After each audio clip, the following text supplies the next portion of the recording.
Alors avec nous ce soir pour commenter ces chiffres impressionnants, Christophe Miette, qui est commandant de police, secrétaire national du syndicat des cadres de la sécurité publique. Surpris, non. Ces chiffres augmentent d'année en année, nous ne pouvons que constater. Avant tout, c'est se poser les bonnes questions, comprendre pourquoi ces faits de délinquance et cette augmentation dans les départements dits ruraux ou villes moyennes. Maintenant, ce n'est plus l'apanage de certaines grandes villes, et se poser les bonnes questions, savoir si cette délinquance devient structurelle, se poser les bonnes questions, c'est-à-dire l'emploi des forces de l'ordre, savoir s'il faut augmenter les forces de l'ordre pour essayer d'endiguer ce phénomène, y compris sur l'ensemble du territoire avec un meilleur maillage, ou faire appliquer augmentation de force de l'ordre, ou police municipale, ou d'autres moyens comme la sécurité privée. Tout ça, ça va se poser et il va bien falloir trouver des solutions. Résultat sur les cambriolages, parce que vous manquez de moyens. Ils n'ont cessé d'être augmentés, ces moyens, objectivement. Alors, il est normal que vous en demandiez plus, je ne suis pas surpris, mais quand même. Non, déjà, pour répondre à plusieurs points, c'est vrai qu'on était parti de très loin au niveau force de l'ordre, police, gendarmerie, niveau moyen. On est venu à des taux à peu près acceptables à l'heure actuelle. Maintenant... des taux en nombre d'hommes, vous voulez dire. Des taux en nombre et des taux en matériel aussi. Le matériel faisait crucialement défaut. Il y a des commissariats qui étaient désuets aussi. Ah oui. On a commencé à revenir à une norme normale. Maintenant, il y a l'accumulation aussi de plusieurs plaintes. Il y a des urgences qui sont de plus en plus à s'accumuler différentes. Ce qui est normal, notamment avec les vifs, les violences intrafamiliales, où il faut agir.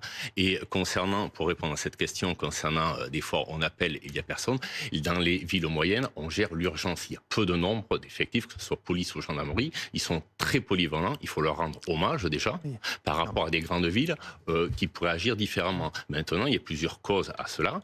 Les cambriolages, nous avons affaire aussi à de la délinquance intra- ou extra-européenne qui viennent piller notre territoire, c'est des réalités au quotidien aussi. Niveau cambriolage, il faut mettre les moyens aussi en termes de police scientifique pour travailler dessus. Mais derrière, ce n'est pas tout. Il faut aussi donner, je dirais pas que c'est un problème de justice, mais je dirais qu'il faut donner les moyens aussi en effectif et financier aussi pour avoir une justice digne de son nom en France. Impressionné par les chiffres qu'on vient de citer, notamment concernant la Côte d'Or.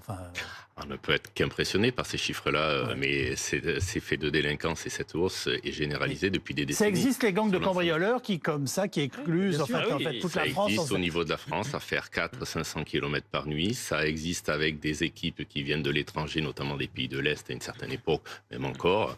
Oui, ça existe, d'où la difficulté pour les forces de l'ordre d'essayer de remonter ces filières quand vous avez d'autres activités à côté, comme ce qui peut se passer actuellement. On en a démantelé des réprimants, non?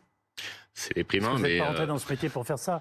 Non, donc là, c'est la paperasse, on est bien d'accord. On est d'accord, c'est déprimant. Il y a un gros malaise en investigation. Actuellement, on essaie de trouver des solutions pour essayer de booster, redonner quand même de l'attrait à la filière investigation.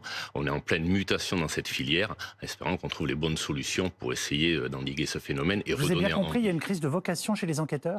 En investigation, mais ça a été développé par Guillaume. Oui, l'investigation ne fait pas rêver, le manque de moyens, manque de résultats. Vous avez des dossiers qui s'accumulent à galoper sur tout. Moi, je suis peut-être naïf, mais je pensais qu'on rêvait de devenir enquêteur, d'être utile à la société.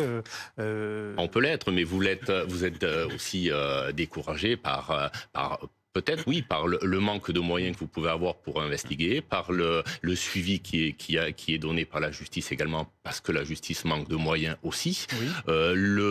Ce que disait monsieur était très juste aussi, c'est retrouver rapidement, c'est les primo-délinquants, les faire suivre et marquer. La justice est une affaire de tous aussi, donc ça passe aussi par l'éducation, ça passe par tout le monde, mais à ne pas confondre aussi avec la justice privée. Il faut bien faire un distinguo, mais c'est un problème de tous et qui doit passer par l'éducation, par la police, par la justice pour essayer d'endiguer ces phénomènes, déjà de primo-délinquants et après les autres délinquants à trouver en mettant les moyens nécessaires. Alors, la réponse, vous approuvez ces initiatives ?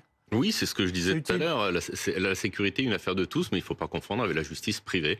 Maintenant, il y a des initiatives, il faut tout prendre pour essayer d'endiguer ce phénomène. Et les voisins